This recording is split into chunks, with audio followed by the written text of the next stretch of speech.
A face without context, a signal without origin, and a voice that sounded almost but not quite human. Every unsolved case in the archive begins the same way, with something that should never have happened in a night that should not matter. Chicago, November 22, 1987. A Sunday thick with cold. Street lights flickered like they were working over to hold back the dark. Inside the WGN studio, the night shift was uneventful. The smell of burnt coffee, the hum of machinery, the quiet tension of people waiting to go home. At 9:05 p.m., a routine sports broadcast was airing. Nothing special, nothing legendary, just the gentle, comfortable predictability of local television. And then the comfort broke. It began with a shimmer, thin, horizontal replies. If the image were a curtain someone tugged from behind. Technicians would later insist that this type of distortion had no entry point into their equipment. The ripple sharpened into a violent twist of color. Purple tearing, green interference. A catastrophic bendingus, though the signal was being pressed against an invisible wall.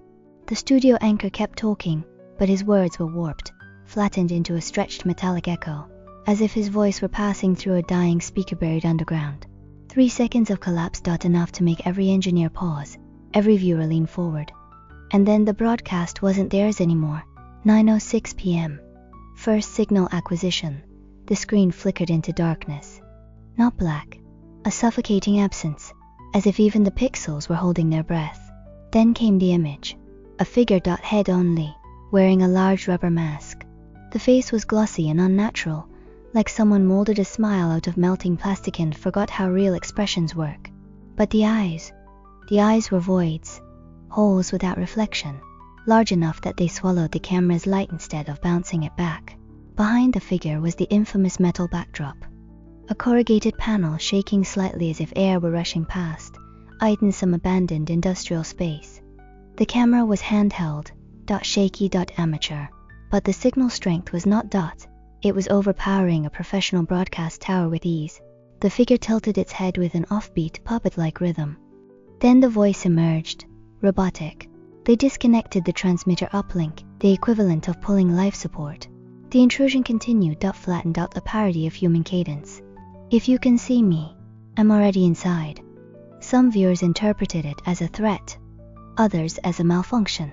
And a few, very few, reported hearing a second voice, whispering behind the mask's words, just faint enough to question their own ears. This secondary voice never appeared in the official recordings. Engineering response log 9:06 p.m. The WGN engineers panicked. They shut down the studio feed. Nothing changed. They cut the primary fiber line. Nothing changed. This meant one thing. The signal was not entering through their system. It was bypassing it. The official FCC term was signal overpowering.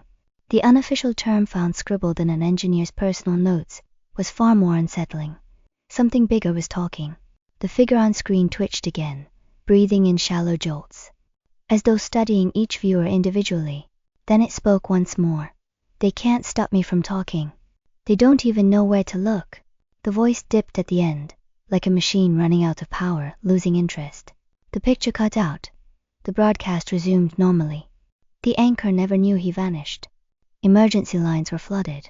An uneasy physical pressure, like someone standing behind me. A faint buzzing in the room.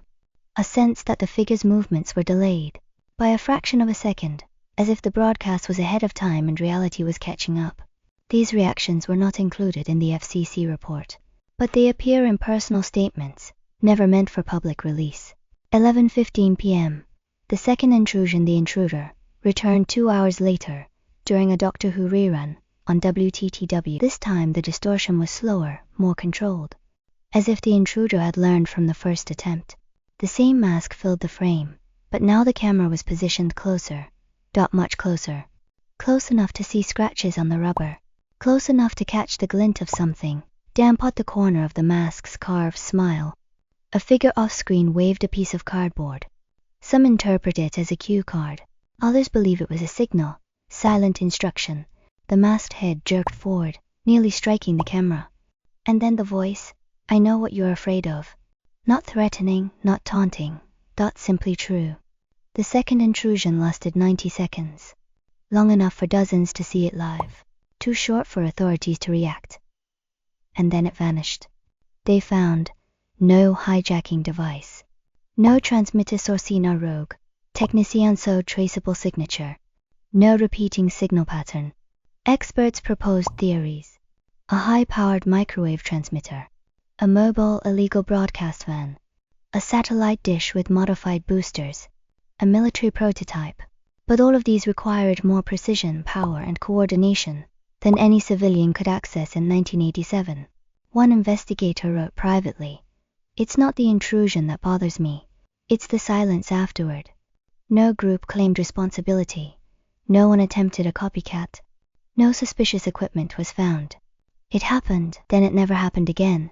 Archive footnote: classified status in the archives version of ARC 005. A final annotation appears. ****. A broadcast that overrides a system is one thing. A broadcast that leaves no traces another. ****. And beneath it, a single additional line. The door was opened from the outside. What door? What outside? The archive provides no explanation, only the record.